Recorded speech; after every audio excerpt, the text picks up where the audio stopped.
قرآن خدا نما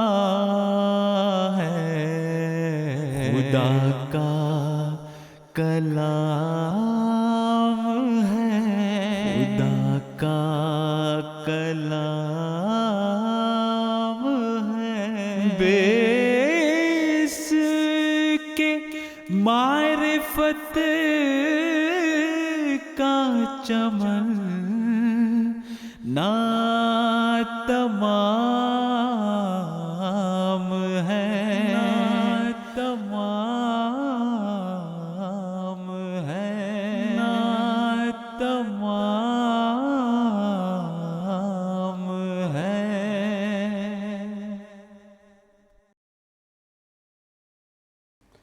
بسم اللہ الرحمن الرحیم۔ آج ماہ رمضان المبارک کا 25واں روزہ ہے، اور جو ہمارے ریگولر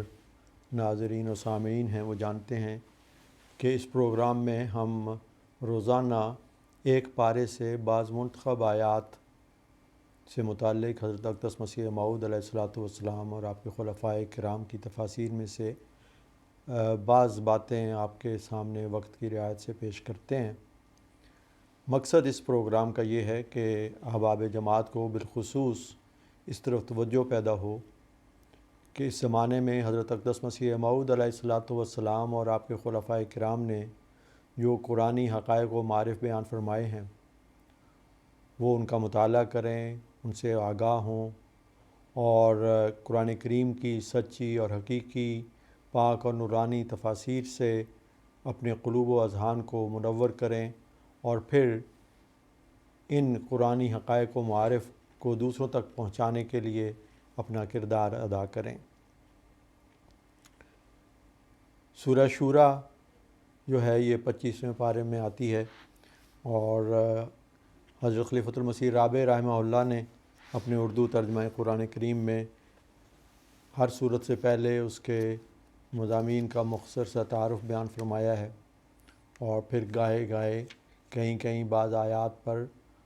تشریحی نوٹس بھی تحریر فرمائے ہیں۔ اس صورت کے تعارف میں حضرت خلیفۃ المسیح رابع رحمہ اللہ نے جو کچھ بیان فرمایا ہے ان میں سے چند باتیں میں آپ کے سامنے رکھتا ہوں۔ حضور فرماتے ہیں کہ اس کی آیت نمبر 8 میں حضرت صلی اللہ علیہ وسلم کو کل عالم کا ڈرانے والا بیان فرمایا گیا ہے، کیونکہ تمام بستیوں کی ماں یعنی مکہ، جسے اللہ تعالیٰ نے سب دنیا کا مرکز مقرر فرمایا ہے، اگر اسے ڈرایا جائے تو گویا کل عالم کو ڈرایا گیا، اور ومن حولہا کے الفاظ میں تو گویا تمام جہانوں کی بستیاں آ جاتی ہیں۔ پھر یوم الجمع کا ذکر بھی فرما دیا گیا کہ جس طرح مکے کو تمام بنی نوع انسان کے جمع ہونے کی جگہ بتایا گیا، اسی طرح ایک جمع آخرت میں بھی ہوگا جس میں تمام بنی نوع انسان کو جمع کیا جائے گا۔ اسی طرح آپ فرماتے ہیں پس باوجود اس کے کہ رسول اللہ صلی اللہ علیہ وسلم کی بعثت کے ذریعے تمام بنی نوع انسان کو ایک بنانے کی صحیح فرمائی گئی، لیکن اللہ تعالیٰ جانتا ہے کہ اہل دنیا اس نعمت کو رد کر کے پہلے کی طرح آپس میں پھٹے رہیں گے، کیونکہ اللہ تعالیٰ کسی کو مجبور کر کے ہدایت پر اکٹھا نہیں کرتا، ورنہ تمام بنی نوع انسان کو ایک ہی امت بنا دیتا۔ پھر حضور فرماتے ہیں کہ اس صورت کی آیت نمبر 24 کا شیعہ مفسرین سیاق و سباق سے ہٹ کر ایک ظالمانہ ترجمہ کرتے ہیں۔ ان کے نزدیک گویا حضرت صلی اللہ علیہ وسلم کو یہ کہنے کا ارشاد فرمایا جا رہا ہے کہ لوگو، میں تم سے کوئی اجر طلب نہیں کرتا، لیکن میرے عزیز رشتہ داروں کو اس کے بدلے میں اجر دو۔ آپ فرماتے ہیں اس آیت کا ہرگز یہ مطلب نہیں، کیونکہ اپنے عزیزوں کے لیے اجر طلب کرنا دراصل اپنے لیے ہی اجر طلب کرنا ہوتا ہے۔ اس کا اصل مفہوم یہ ہے کہ میں تو تم سے اپنے لیے اور اپنے عزیزوں کے لیے بھی کوئی اجر طلب نہیں کرتا، جیسا کہ حضرت صلی اللہ علیہ وسلم نے واضح طور پر فرمایا کہ میرے عزیزوں اور آگے ان کی نسل کو کبھی صدقہ نہ دیا جائے، لیکن تم اپنے اقرباء کو نظر انداز نہ کرو، ان کی ضروریات پر خرچ کرنا تم پر فرض ہے۔ فرماتے ہیں کہ یہ جو مضمون چھیڑا گیا تھا کہ غریبوں اور ضرورت مندوں پر خرچ کرو، خصوصاً اپنے اقرباء پر، اس پر سوال پیدا ہوتا ہے کہ اللہ تعالیٰ کیوں انہیں براہ راست خود ہی عطا نہیں فرما دیتا؟ اس کا جواب یہ دیا گیا ہے کہ رزق کے وسیع یا تنگ ہونے کا مضمون اور حکمتوں سے تعلق رکھتا ہے۔ بعض دفعہ لوگ رزق میں وسعت کے ذریعے آزمائے جاتے ہیں اور بعض دفعہ رزق میں تنگی کے ذریعے، اور جو وسعت کے ذریعے آزمائے جاتے ہیں انہی کا ذکر پہلے گزرا ہے کہ وہ فراخی کے باوجود کمزوروں کا حتیٰ کہ اقربا تک کا خیال نہیں کرتے۔ اس کے بعد آیت نمبر 30 ایک حیرت انگیز انکشاف کر رہی ہے جس کا تصور بھی حضرت صلی اللہ علیہ وسلم کے زمانے کے کسی زمینی انسان کو نہیں ہو سکتا تھا۔ اس زمانے میں تو آسمانوں کو پلاسٹک کی قسم کی 7 تہوں پر مشتمل سمجھا جاتا تھا جس میں چاند ستارے اس طرح جڑے ہوئے ہیں جس طرح کپڑوں پر نگینے ٹانکے جاتے ہیں۔ کون کہہ سکتا تھا کہ زمین کی طرح وہاں بھی چلنے پھرنے والی مخلوق موجود ہے؟ نہ صرف آسمانوں میں ایسی مخلوق کی حتمی طور پر خبر دی گئی بلکہ جمع کے مفہوم کو یہ فرما کر آسمانوں تک بلند کر دیا گیا کہ زمینی مخلوق اور یہ آسمان پر بسنے والی مخلوق ایک دن ضرور جمع کر دی جائے گی۔ یہ جمع جسمانی ہوگا یا مواصلاتی، اس کا علم تو اللہ ہی کو ہے، مگر آج سائنسدان اس جدوجہد میں ہیں کہ کسی طرح ان کا آسمان پر بسنے والی مخلوق کے ساتھ کوئی رابطہ ہو جائے۔ گویا وہ یہ سوچنے پر مجبور ہو گئے ہیں کہ زمین کے علاوہ اور اجرام فلکی پر بھی چلنے پھرنے والی مخلوق موجود ہوگی۔ پھر اسی صورت میں جس کا عنوان بھی شورا ہے، ایک اور اجتماع کا بھی ذکر فرما دیا گیا، یعنی مسلمانوں کا یہ شعار مقرر کر دیا گیا کہ جب کبھی اہم امور انہیں درپیش ہوں تو وہ اکٹھے ہو کر ان پر غور کیا کریں۔ آیت نمبر 52 میں وحی کی مختلف قسموں کا بیان ہے، جو یہ ہے کہ کسی انسان کے لیے یہ ممکن نہیں کہ اللہ تعالیٰ اس سے کلام کرے مگر وحی کے ذریعے۔ بعض دفعہ یہ وحی حجاب کے پیچھے سے ہوتی ہے، یعنی بولنے والا دکھائی نہیں دیتا مگر انسان کا دل وضاحت سے اس کلام کو وصول کرتا ہے، اور بعض دفعہ ایک فرشتے کی صورت میں اللہ کا الچی اس پر نازل ہوتا ہے، اور وہ جو وحی اس پر کرتا ہے وہ بعین ہی وہی ہوتی ہے جس کا اللہ نے اسے حکم دیا ہوتا ہے۔ پھر حضرت صلی اللہ علیہ وسلم کو مخاطب کرتے ہوئے فرمایا کہ ہم نے بھی اسی طرح تجھ پر وحی نازل کی اور اپنے حکم سے تجھے ایک زندگی بخش کلام عطا فرمایا۔ اب میں اس سورہ شورا کی بعض آیات سے متعلق حضرت اقدس مسیح موعود علیہ الصلوۃ والسلام کی تفسیر سے چند باتیں آپ کی خدمت میں پیش کرتا ہوں۔ سورہ شورا کی آیت نمبر 8 میں اللہ تعالیٰ یہ فرماتا ہے وَكَذَلِكَ أَوْحَيْنَا إِلَيْكَ قُرْآنًا عَرَبِيًّا لِتُنذِرَ أُمَّ الْقُرَىٰ وَمَنْ حَوْلَهَا وَتُنذِرَ يَوْمَ الْجَمْعِ لَا رَيْبَ فِيهِ فَرِيقٌ فِي الْجَنَّةِ وَفَرِيقٌ فِي السَّعِيرِ۔ حضور علیہ الصلوۃ والسلام فرماتے ہیں کہ معمور کا زمانہ بھی ایک قیامت ہے۔ جیسے لوگ یوم جزا کے دن 2 فریقوں میں تقسیم ہو جائیں گے، یعنی فریقٌ فی الجنت و فریقٌ فی السعیر، ایسا ہی معمور کی بعثت کے وقت بھی 2 فریق ہو جاتے ہیں۔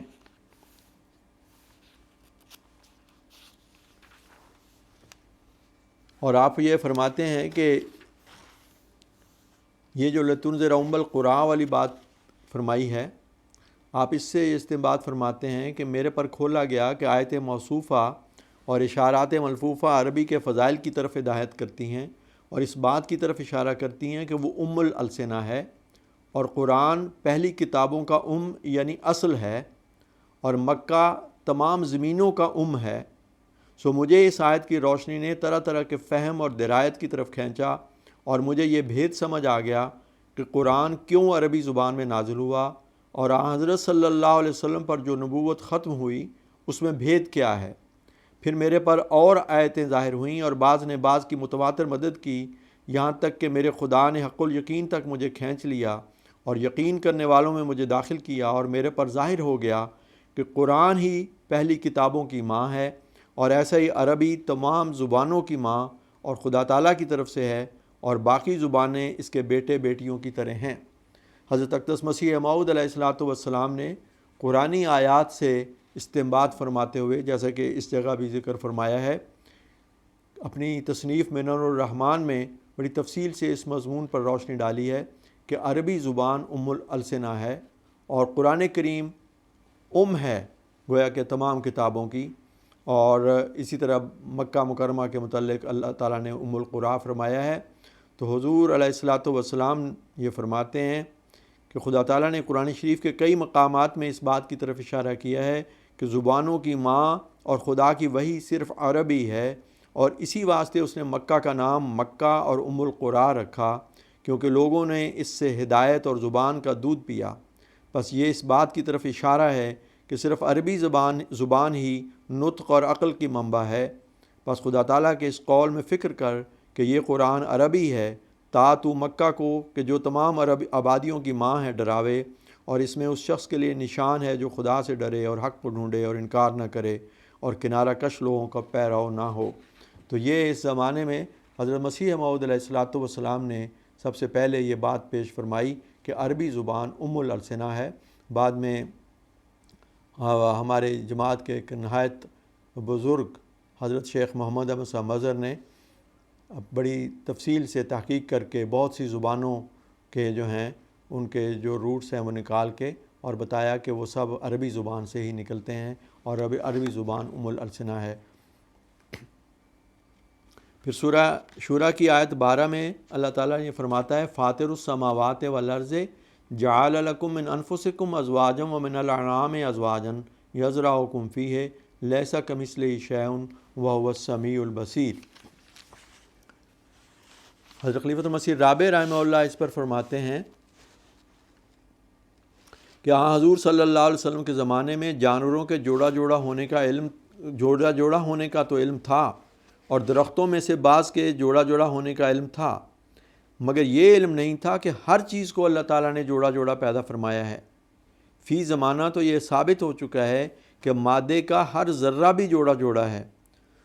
دوسرے، اس آیت میں انسان کو اگانے کا ذکر ہے، جس سے معلوم ہوتا ہے کہ زندگی کا آغاز نباتات سے ہوا تھا، اور یہ بعین ہی درست ہے۔ یہاں زرع کا لفظ ہے، دوسری آیات میں یہ مضمون زیادہ وضاحت سے بیان کیا گیا ہے۔ مثلا فرمایا انبتکم من الارض نباتا، سورہ نوح آیت 18، یعنی انسان کی افزائش نباتات کی طرح ہوئی ہے۔ حضرت مسیح موعود علیہ الصلوۃ والسلام لیس کمثلہ شیء کے حوالے سے یہ فرماتے ہیں کہ خدا شناسی کے بارے میں وسط کی شناخت یہ ہے کہ خدا کی صفات بیان کرنے میں نہ تو نفی صفات کی طرف کے پہلو کی طرف جھک جائے، اور نہ خدا کو جسمانی چیزوں کا مشابہ قرار دے۔ یہی طریق قرآن شریف نے صفات باری تعالیٰ میں اختیار کیا ہے۔ چنانچہ وہ یہ بھی فرماتا ہے کہ خدا دیکھتا، سنتا، جانتا، بولتا، کلام کرتا ہے، اور پھر مخلوق کی مشابہت سے بچانے کے لیے یہ بھی فرماتا ہے لیسا کمثلہ شیء، یعنی خدا کی ذات اور صفات میں کوئی اس کا شریک نہیں ہے۔ تو جب اللہ تعالیٰ کے بارے میں قرآن کریم میں یہ فرمایا جاتا ہے کہ وہ سنتا ہے، جانتا ہے، دیکھتا ہے، تو اس کا یہ مطلب نہیں ہوتا کہ وہ ہماری طرح دیکھتا ہے۔ ہم تو بہت سی چیزوں کے محتاج ہیں تب ہم دیکھتے ہیں، اور لیکن اللہ تعالیٰ کے بارے میں جب یہ باتیں بیان کی جاتی ہیں تو اس کو انسانوں کی طرح پہ نہیں سوچنا چاہیے، وہ اس جیسی کوئی اور چیز نہیں ہے۔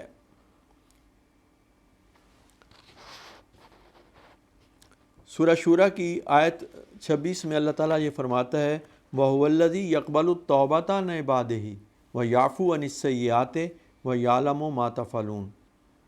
حضرت اقدس مسیح موعود علیہ الصلوۃ والسلام فرماتے ہیں تمہارا خدا وہ خدا ہے جو اپنے بندوں کی توبہ قبول کرتا ہے اور ان کی بدیاں ان کو معاف کر دیتا ہے۔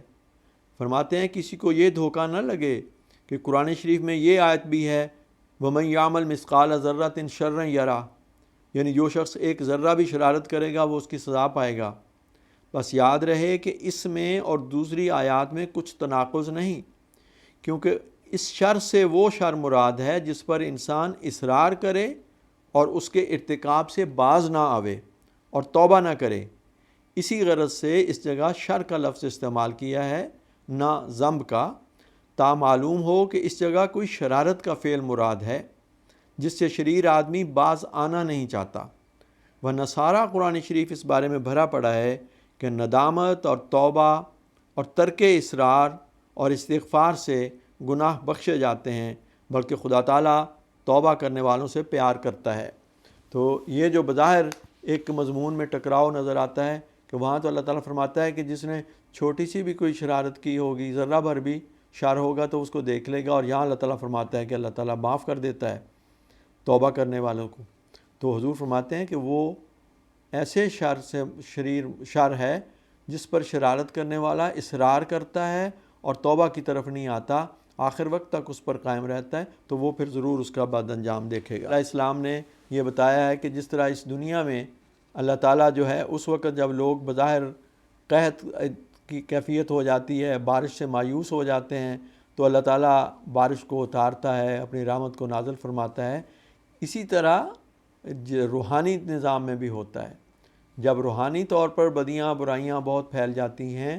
اور لوگ مایوسی کی حد تک پہنچ جاتے ہیں، تو پھر اللہ تعالیٰ بنی نوع انسان کی ہدایت اور رہنمائی کے لیے آسمان سے اپنے کسی بندے کو بھیجتا ہے، اسے اپنی وحی سے الہام سے نوازتا ہے، اور وہ پھر لوگوں کی اس روحانی تشنگی کو دور کرنے کا سامان فرماتا ہے۔ تو یہ جسمانی اور روحانی نظام جو ہیں یہ دونوں ساتھ ساتھ چلتے ہیں، اور قرآن کریم میں جگہ جگہ روحانی نظام کو سمجھانے کے لیے جسمانی نظام کی بھی مثالیں بیان فرمائی ہیں، جیسا کہ اس آیت میں ہے۔ آپ فرماتے ہیں، حضور مسیح علیہ السلام ایک جگہ فرماتے ہیں، خدا وہ خدا ہے جو بارش کو اس وقت اتارتا ہے جب کہ لوگ میںہ سے نومید ہو جاتے ہیں، تب نومیدی کے بعد اپنی رحمت پھیلاتا ہے، اور جس بندے کو اپنے بندوں میں سے چاہتا ہے رسالت اور نبوت کے لیے چن لیتا ہے۔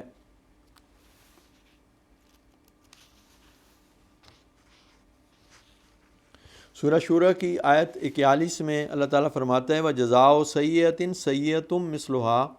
فَمَنْ عَفَا وَأَصْلَحَ فَأَجْرُهُ عَلَى اللّٰهِ إِنَّهُ لَا يُحِبُّ الظَّالِمِينَ،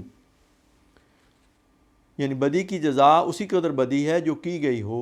لیکن جو شخص گناہ کو بخش دے اور ایسے موقع پر بخش دے کہ اس سے کوئی اصلاح ہوتی ہو، کوئی شر پیدا نہ ہوتا ہو، یعنی عین عفو کے محل پر ہو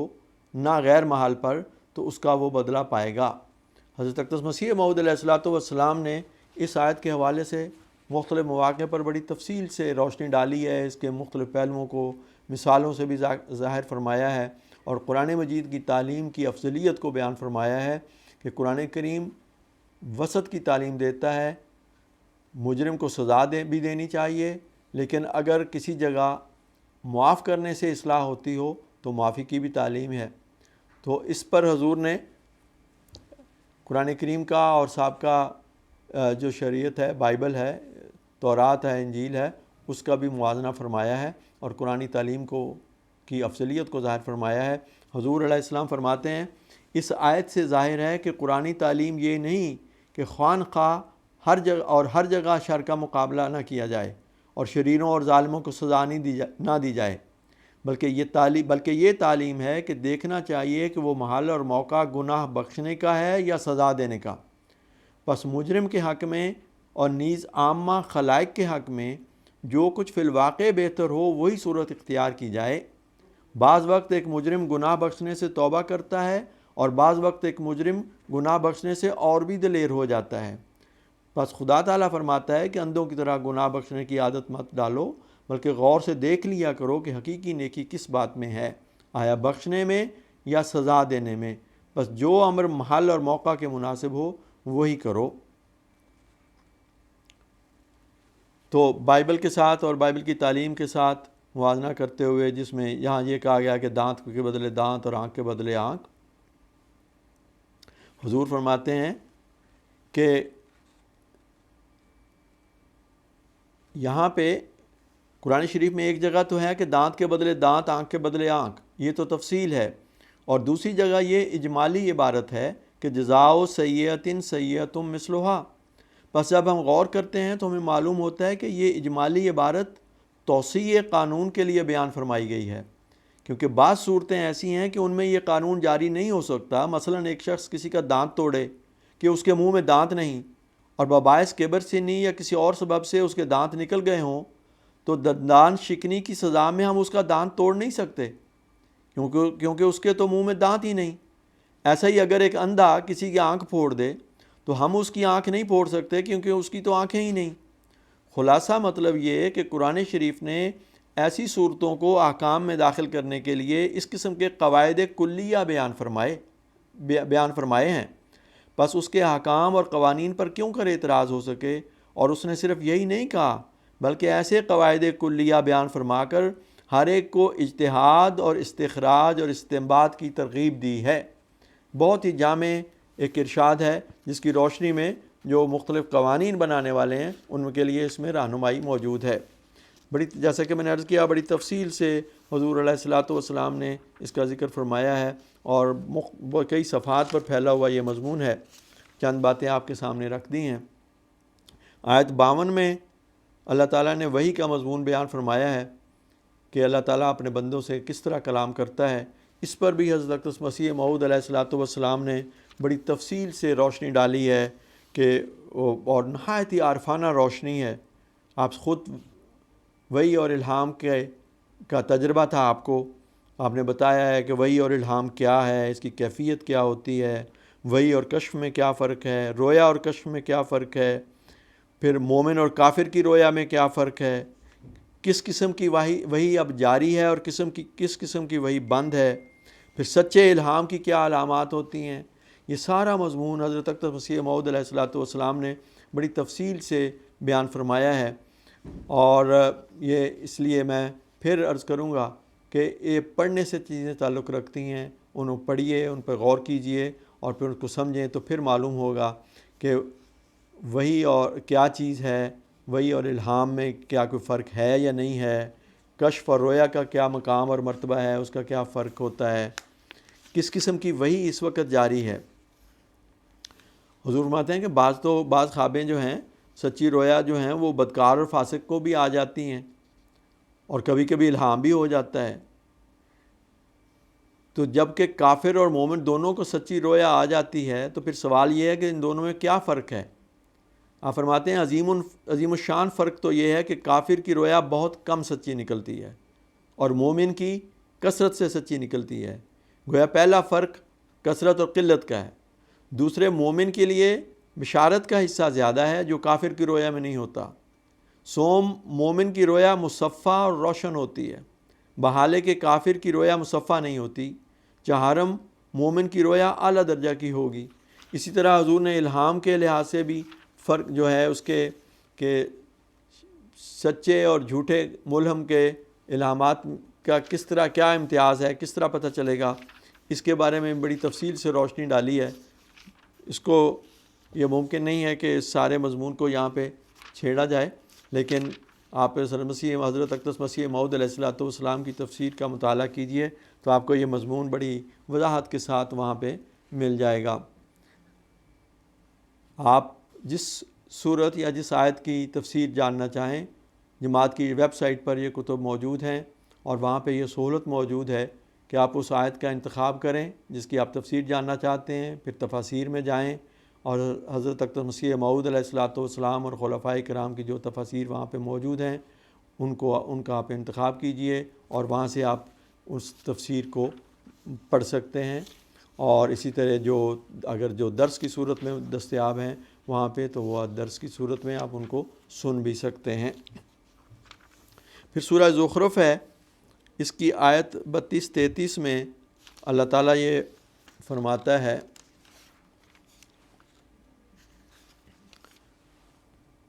وَقَالُوا لَوْلَا نُزِّلَ هَذَا الْقُرْآنُ عَلَىٰ رَجُلٍ مِّنَ الْقَرْيَتَيْنِ عَظِيمٍ أَهُمْ يَقْسِمُونَ رَحْمَةَ رَبِّكَ نَحْنُ قَسَمْنَا بَيْنَهُمْ مَعِيشَتَهُمْ فِي الْحَيَاةِ الدُّنْيَا وَرَفَعْنَا بَعْضَهُمْ فَوْقَ بَعْضٍ دَرَجَاتٍ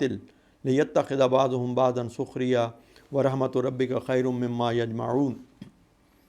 حضور فرماتے ہیں کہ کفار کہتے ہیں کہ یہ قرآن مکہ اور طائف کے بڑے بڑے مالداروں اور رئیسوں میں سے کسی بھاری رئیس اور دولت مند پر کیوں نازل نہ ہوا تا اس کی رئیسانہ شان کے شایاں ہوتا اور نیز اس کے روب اور سیاست اور مال خرچ کرنے سے جل تر دین پھیل جاتا۔ ایک غریب آدمی جس کے پاس دنیا کی جائیداد میں سے کچھ بھی نہیں کیوں اس عہدے سے ممتاز کیا گیا؟ پھر آگے بطور جواب فرمایا، اہم یقسمون رحمت ربک، کیا قسام ازل کی رحمتوں کا تقسیم کرنا ان کا اختیار ہے؟ یعنی یہ خداوند حکیم مطلق کا فعل ہے کہ بعضوں کی استعدادیں اور ہمتیں پست رکھیں اور وہ زخارف دنیا میں پھنسے رہے اور رئیس اور امیر اور دولت مند کہلانے پر پھولتے رہے اور اصل مقصود کو بھول گئے، اور بعض کو فضائل روحانیت اور کمالات قدسیہ عنایت فرمائے اور وہ اس محبوب حقیقی کی محبت میں محو ہو کر مقرب بن گئے اور مقبولان حضرت احدیت ہو گئے۔ پھر بعد اس کے اس حکمت کی طرف اشارہ فرمایا کہ جو اس اختلاف استعدادات اور تباین خیالات میں مخفی ہے۔ نحنو قسمنا بینہم معیشتہم، یعنی ہم نے اس لیے بعض کو دولت مند اور بعض کو درویش اور بعض کو لطیف طبع اور بعض کو کثیف طبع اور بعض طبیعتوں کو کسی پیشے کی طرف مائل اور بعض کو کسی پیشے کی طرف مائل رکھا ہے، تا ان کو یہ آسانی پیدا ہو جائے کہ بعض کے لیے بعض کار برار اور خادم ہوں اور صرف ایک پر بھار نہ پڑے، اور اس طور پر مہمات بنی آدم بآسانی تمام چلتے رہیں۔ اور پھر فرمایا کہ اس سلسلے میں دنیا کے مال و متاع کی نسبت خدا کی کتاب کا وجود زیادہ تر نفع رساں ہے۔ یہ ایک لطیف اشارہ ہے جو ضرورت الہام کی طرف فرمایا۔ پھر حضور نے اس کی تفصیل بیان فرمائی ہے کہ کس طرح اللہ تعالیٰ نے انسان کو مختلف استعدادیں دے کے پیدا کیا اور مختلف طبیعت کے میلان پیدا کیے تاکہ وہ خوشی کے ساتھ اپنے کام میں مصروف ہو، کوئی کھیتی کرے، کوئی آلات زراعت بناوے، کوئی آٹا پیسے، کوئی پانی لاوے، کوئی روٹی پکائے، کوئی سوت کاتے، کوئی کپڑا بنے، کوئی دکان کھولے، کوئی تجارت کا اسباب لاوے، کوئی نوکری کرے، اور اس طرح پر ایک دوسرے کے معاون بن جائیں اور بعض کو بعض مدد پہنچاتے رہیں۔ تو یہ جو اللہ تعالیٰ نے دنیا میں ہمیں دیکھتے ہیں کہ مختلف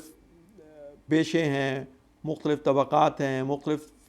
فرق ہیں صلاحیتوں کے، اس کی حکمت اللہ تعالیٰ نے بیان فرمائی ہے تاکہ ایک دوسرے کے کام آویں۔ لیکن اگر اس تفاوت کو کوئی اپنے تکبر کا ذریعہ بنا لے یا کسی کو حقیر جاننے کا ذریعہ بنا لے یا کسی پیشے کو حقیر جانے تو یہ اس کی حماقت ہوگی اور اللہ تعالیٰ کے اس نظام سے گویا وہ ٹکرا رہا ہے، کیونکہ خدا نے تو اس لیے یہ سلسلہ بنایا تھا کہ ایک دوسرے کے کام آئیں اور ایک دوسرے کی خدمت کریں۔ لیکن بعض لوگ جو ہیں وہ انہی باتوں پر ایک دوسرے کی تحقیر کرتے ہیں یا فخر اور تکبر میں مبتلا ہوتے ہیں، تو یہ اللہ تعالیٰ کا منشا نہیں تھا۔ اگر کسی کے پاس کشائش ہے، کچھ اچھے جاب پہ ہے، اچھے کام پہ ہے، اچھی تجارت پہ ہے، تو اس کا کام ہے کہ دوسروں کا جو محتاج ہیں، جو ضرورت مند ہیں، ان کا خیال رکھے۔ تو یہ جو نظام ہے یہ اللہ تعالیٰ کا قائم کردہ ہے اور اس کی حکمت کو بھی قرآن کریم نے اس جگہ پہ بیان فرما دیا ہے۔ پھر سورہ زخرف کی آیت 61 میں اللہ تعالیٰ یہ فرماتا ہے کہ وَإِنَّهُ لَعِلْمٌ لِلسَّاعَةِ فَلَا تَمْتَرُنَّ بِهَا وَاتَّبِعُونِ هَذَا صِرَاطٌ مستقیم۔ اس میں مختلف پہلوؤں سے مختلف معنی ہیں۔ حضرت اقدس مسیح موعود علیہ السلام فرماتے ہیں کہ اس آیت پر غور کر کے ہر ایک عقل مند سمجھ سکتا ہے کہ اس کو حضرت عیسیٰ کے نزول سے کچھ بھی تعلق نہیں، کیونکہ بعض غیرت جماعت یہ کہتے ہیں کہ حضرت عیسیٰ جب آخری زمانے میں آئیں گے تو وہ اس وقت قیامت کے سے پہلے ایک نشانی کے طور پر آئیں گے۔ اِنَّهُ لَعِلْمٌ لِلسَّاعَةِ کا یہ مضمون بیان فرماتے ہیں۔ حضور فرماتے ہیں کہ اگر یہ بات مراد لی جائے تو جو اس وقت لوگ جو ہیں جو مخاطب تھے قرآن کے، ان کو کہا جا رہا ہے کہ تم اس کے بارے میں، اس قیامت کے گھڑی کے بارے میں شک میں نہ پڑو، تو دلیل ابھی آئی نہیں اور ان کو پہلے ہی اس بات پہ ملزم ٹھہرایا جا رہا ہے۔ اس لیے یہ تو قرآن کریم کا منشا نہیں ہو سکتا۔ آیت تو یہ بتلا رہی ہے کہ وہ نشان مردوں کے جی اٹھنے کا اب موجود ہے اور منکرین کو ملزم کر رہی ہے کہ اب بھی تم کیوں شک کرتے ہو۔ اب ہر ایک عقل مند سمجھ سکتا ہے کہ اگر خدا تعالیٰ کی اس آیت میں یہ مطلب ہے کہ جب مسیح آسمان سے نازل ہوں گے تب ان کا آسمان سے نازل ہونا مردوں کے جی اٹھنے کے لیے بطور دلیل یا علامت کے ہوگا، تو پھر اس دلیل کے ظہور سے پہلے خدا تعالیٰ لوگوں کو کیوں کر ملزم کر سکتا ہے؟ کیا اس طرح اتمام حجت ہو سکتا ہے کہ دلیل تو ابھی ظاہر نہیں ہوئی اور کوئی نام و نشان اس کا پیدا نہیں ہوا اور پہلے سے ہی منکرین کو کہا جاتا ہے کہ اب بھی تم کیوں یقین نہیں کرتے؟ تو حضور فرماتے ہیں کہ یہ تو بات یقیناً اس کا مطلب نہیں ہو سکتا۔ پھر بعض مفسرین نے یہ معنی کیے ہیں کہ انہو کی ضمیر قرآن شریف کی طرف پھرتا ہے۔ آپ فرماتے ہیں آیت کے یہ معنی ہے کہ قرآن شریف مردوں کے جی اٹھنے کے لیے نشان ہے، کیونکہ اس سے مردہ دل زندہ ہو رہے ہیں، قبروں میں گلے سڑے ہوئے باہر نکلتے آتے ہیں اور خشک ہڈیوں میں جان پڑتی جاتی ہے۔ یعنی جو روحانی انقلاب، روحانی زندگی نصیب ہو رہی ہے قرآن کریم کے ذریعے سے، یہ اس بات کا ثبوت ہے کہ وہ دوسری جو ظاہری مادی جسمانی طور پر بھی جو ایک قیامت آنی ہے وہ بھی یقیناً ایک حق بات ہے اور ایسا ہی ہوگا۔ تو آپ فرماتے ہیں خلاصہ کلام یہ ہے کہ آیت موصوفہ بالا کے حقیقی معنی یہ ہیں جو ہم نے ذکر کیے ہیں یعنی خدا تعالیٰ جسمانی طور پر مردوں کے جی اٹھنے پر روحانی طور پر مردوں کا جی اٹھنا بطور بدیہی نشان کے پیش کرتا ہے۔ اور آپ فرماتے ہیں کہ اس آیت کو حضرت مسیح کے دوبارہ نزول سے شکی طور پر بھی کچھ تعلق نہیں۔ اس ضمن میں حضور نے تفصیل سے پھر بحث بیان فرمائی ہے، اور آپ فرماتے ہیں کہ یہ وَإِنَّهُ علم للساعة جو ہے یہ یہود کے میں ایک فرقہ تھا صدوقی، جن میں یہ بات مشہور تھی کہ جو آنے والا مسیح ہے وہ بغیر باپ کے پیدا ہوگا۔ آپ فرماتے ہیں اس کی تفصیل یہ ہے کہ یہود کا ایک فرقہ جو صدوقی کہلاتا تھا وہ قیامت سے منکر تھے، بس اللہ تعالیٰ نے انہیں بعض انبیاء کی زبان سے خبر دی کہ ان کی قوم میں ایک لڑکا بغیر باپ کے پیدا ہوگا اور وہ ان کے لیے قیامت کے وجود پر ایک نشان ہوگا۔ اسی کی طرف آیت وَإِنَّهُ لَعِلْمٌ لِلسَّاعَةِ میں اشارہ کیا گیا ہے، تو اس پہلو سے ایک مضمون اس کا یہ بھی ہے۔ اس کے اور بھی مختلف پہلوؤں پر حضرت اقدس مسیح موعود علیہ الصلوۃ والسلام نے روشنی ڈالی ہے، اور کیونکہ وقت اب آج کے پروگرام کا ختم ہو گیا ہے، اسی پر اکتفا کرتے ہیں۔ اب آپ سے پھر درخواست ہے کہ وہ قرآن کریم کے مطالعہ، اس کے معنی اور مطالب سے پوری آگاہی کے لیے حضرت اقدس مسیح موعود علیہ الصلوۃ والسلام اور خلفاء کرام کی تفاسیر کا ضرور مطالعہ کیجیے۔ انشاءاللہ اس سے روحانی لحاظ سے بھی بہت فائدہ ہوگا اور قلوب و اذہان کو نئی روشنی عطا ہوگی، اور قرآن کی برکتوں سے ہم زیادہ بہتر طور پر مستفیض ہو سکیں گے۔ اللہ تعالیٰ ہمیں اس بات کی توفیق بخشے۔ قرآن خدا نما ہے، خدا کا کلام ہے، خدا کا کلام ہے، بے اس کے معرفت کا چمن نہ تمام